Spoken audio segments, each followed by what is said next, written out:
Eu quero ler o livro de Apocalipse, capítulo 3. Apocalipse, capítulo 3, eu vou ler do verso 14 ao verso 20. Ao anjo da igreja em Laodiceia, escreva: estas são as palavras do Amém, a testemunha fiel e verdadeira, o soberano da criação de Deus. Essas são as palavras de Jesus para a igreja. Verso 15. Conheço as suas obras. Sei que você não é frio nem quente. Melhor seria que fosse frio ou quente. Assim, porque você é morno, nem frio nem quente, estou a ponto de vomitá-lo da minha boca. Você diz: estou rico, adquiri riquezas e não preciso de nada. Não reconhece, porém, que é miserável, digno de compaixão, pobre, cego e que está nu. Verso 18. Dou-lhe este conselho: compre de mim ouro refinado no fogo, e você se tornará rico. Compre roupas brancas e vista-se para cobrir a sua vergonhosa nudez. E compre colírio para ungir os seus olhos e poder enxergar. Repreendo e disciplino aqueles que eu amo. Por isso seja diligente e arrependa-se. E o verso 20. Eis que estou à porta e bato. Se alguém ouvir a minha voz e abrir a porta, entrarei e cearei com ele, e ele comigo. Amém? Glória a Deus por essa palavra. Vamos tentar entender aqui o que o Senhor quer nos dizer por meio dessa palavra escrita aqui para a igreja de Laodiceia. Primeiro nós temos que entender que Laodiceia era uma cidade rica, uma cidade próspera, uma cidade que tinha uma indústria têxtil e tinha até uma escola de medicina. O problema é que os bens e as riquezas haviam tornado os irmãos dessa cidade distantes de Deus, porque eles achavam que as suas conquistas eram mais importantes do que a sua vida espiritual. Olha Deus falando já conosco aí. Uma igreja que achava que as suas conquistas materiais eram mais importantes do que a vida espiritual deles. Por isso que Deus já começa falando aqui, olha, no verso 17 diz assim: você diz, estou rico, adquiri riquezas e não preciso de nada. Irmãos, presta atenção, não é pecado ser rico, não é pecado ser próspero, não é pecado ter uma reserva financeira, ter bens. O que nós não podemos é colocar a nossa vida material em primeiro lugar numa escala de prioridades. Deus tem que continuar sendo a prioridade na nossa vida. Por isso que Jesus falou que é difícil que um rico entre no reino dos céus. Porque à medida em que nós ganhamos muito dinheiro, à medida em que a pessoa se torna rica, ela vai perdendo o interesse pelas coisas de Deus. Eu estou falando aqui, talvez você se lembre de alguém, ou talvez a sua própria vida esteja refletindo isso. Laodiceia era uma igreja formada por pessoas ricas, pessoas prósperas, só que elas começaram a bater no peito e dizer: nós não precisamos de mais nada. Amém? Se está testificando aí no seu coração, se está confirmando no seu coração, diga amém. Em nome de Jesus, receba essa palavra. Uma coisa que eu quero destacar aqui, dentre as várias coisas nesse texto, no verso 15 diz assim, olha: conheço as suas obras, sei que você não é frio e nem quente. Melhor seria que você fosse frio ou quente. Deus conhece as nossas obras. Deus conhece as nossas obras.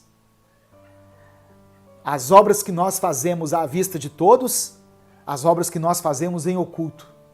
Deus conhece todas elas. Os olhos do Senhor estão em todos os lugares. Deus contempla as nossas obras. E aí Deus fala que nós deveríamos ser frios ou quentes. Porque se nós formos mornos, Ele teria náusea da nossa vida, Ele teria nojo, Ele nos vomitaria. E por que Deus faz essa comparação entre frio, quente e morno? A água fria, ela tem uma finalidade. Ela é refrescante. Ela sacia a nossa sede, né? Ela nos refresca, ela traz refrigério. A água fria, ela tem uma finalidade. A água quente também tem uma finalidade. Ela pode ser usada para alguma aplicação médica e para outras coisas. Mas a água morna não tem finalidade alguma. Ela não é nem uma coisa e nem outra. Então, nós entendemos que as obras da igreja de Laodiceia fizeram com que Jesus, porque essa palavra aqui é Jesus falando para a igreja, as obras da igreja de Laodiceia fizeram com que Cristo quisesse vomitar os falsos cristãos para fora. Então, o Senhor, Ele rejeita as tentativas de cristãos que são mornos, que são indiferentes, que são mornos espiritualmente, que são superficiais, que são apáticos. Ou seja, que não fazem diferença nenhuma no mundo. Você está se sentindo frio? Você está fraco espiritualmente? Deus quer aperfeiçoar o seu poder na sua vida nesse momento. Amém? Então, ser frio espiritualmente não é tão ruim quanto ser morno, porque o frio espiritualmente, ele sabe que precisa da ajuda de Deus. Ele está frio, portanto, ele recorre a alguém. Orem por mim, me ajudem em oração, intercedam a Deus por mim. Ele vai até Deus, ele vai até um irmão, ele clama ao Espírito Santo. Ele sabe que está frio, ele sabe que precisa de ajuda. O cristão quente são aquelas pessoas que, independentemente das lutas, das adversidades, eles permanecem firmes com Jesus. Aleluia. Eles não abandonam a fé, eles não abrem mão dos seus princípios. Eles se comportam, o cristão quente, ele se comporta do mesmo jeito, dentro da igreja, fora da igreja. Perto dos irmãos, longe dos irmãos. Perto da esposa, dos filhos, do marido ou longe deles. Esse é o cristão quente. Ele é uma pessoa honesta no trabalho, em casa, em qualquer lugar. Ele é quente. Ele conhece o Deus a quem ele serve. Então, eu posso ser frio, estar precisando de ajuda. Eu posso ser quente e estar pronto, preparado para estender a mão para alguém. O que eu não posso é ser morno. O que significa o morno? É aquele que se afastou de Deus, mas ainda quer levar uma vida de aparência, uma vida de fachada. Amém, irmãos? Estão entendendo? É aquela pessoa que ele está em pecado, ele está afastado da presença de Deus, mas ele age como se nada estivesse acontecendo. Ele vive de aparências, ele faz concessões em relação ao pecado, ele abre uma legalidade para o diabo agir na vida dele, na sua família, mas ele finge que está tudo certo. Esse é o morno. Esse aí, Deus tem nojo dele. Esse aí está a ponto de ser vomitado por Deus. Porque a pessoa pode enganar muita gente. Ela pode enganar muitas pessoas, mas ela não engana Deus. Isso não adianta nada. O morno, Deus está a ponto de vomitar. O verso 17 diz assim: você diz, estou rico, adquiri riquezas e não preciso de nada. Não reconhece, porém, que é miserável, digno de compaixão, pobre, cego e que está nu. O verso 17 fala sobre o engano das riquezas. Eu já falei inicialmente, eu quero frisar essa parte aqui. Muitas pessoas, quando começam a prosperar financeiramente, se afastam de Deus. Elas colocam o dinheiro acima de tudo e começam a negociar seus princípios. Então, Laodiceia, por ser uma igreja rica, aqueles irmãos ali acreditavam que não precisavam de mais nada. Mas o que Deus está falando com ele é que eles eram espiritualmente pobres. Deixa eu falar algo para você. As conquistas nessa vida não se comparam às bênçãos espirituais e eternas que nós recebemos de Deus. Tem pessoas que dificilmente vão prosperar. Sabe por quê? Porque Deus sabe que no dia em que ela prosperar muito, ela se afasta da presença dele.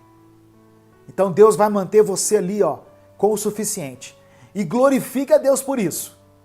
Glorifique a Deus por isso. Obrigado, Jesus, porque eu tenho o suficiente para viver. Se não tem te faltado alimento, roupa, um teto, saúde, agradeça a Deus. Tem gente que ora a Deus assim, Senhor, é que eu ganhe na Mega Sena. Não pede isso não, irmão. O dia que você tiver milhões de dinheiro ao seu dispor, você se afasta da presença dele. Você começa a ver as pessoas de uma outra maneira. Você começa a valorizar mais as coisas materiais do que as coisas espirituais. É isso que estava acontecendo com Laodiceia. Jesus falou em Mateus capítulo 6, do verso 19 ao verso 21, olha o que ele disse. Não acumulem para vocês tesouros na terra. Dinheiro é para gastar, viu? Dinheiro não é para você ficar guardando ele o resto da vida, não. Dinheiro é para gastar. Tem gente que ele tem um dinheiro no banco guardado e ele vê a casa caindo aos pedaços, a parede está sem rebocar, um menino precisando de um tênis furado, a esposa precisando de uma roupa, andando com roupa rasgada, mas ele não abre mão do dinheiro. Não acumulem para vocês tesouros na terra, porque aqui na terra a traça e a ferrugem destroem, e os ladrões arrombam e furtam. Mas acumulem para vocês tesouros no céu, onde a traça e a ferrugem não destroem, e onde os ladrões não arrombam nem furtam, pois onde estiver o seu tesouro, aí também estará o seu coração. Fala de pessoas que conquistaram muitas coisas aqui na terra, mas que não se preocupam com a sua vida espiritual. Não estão acumulando tesouros nos céus. Não se relacionam com Deus, não procuram ter uma comunhão com o Senhor. Jesus diz que elas são, olha como que ele chama lá em Apocalipse, desgraçadas, miseráveis, pobres, cegas e nus. É isso que elas são.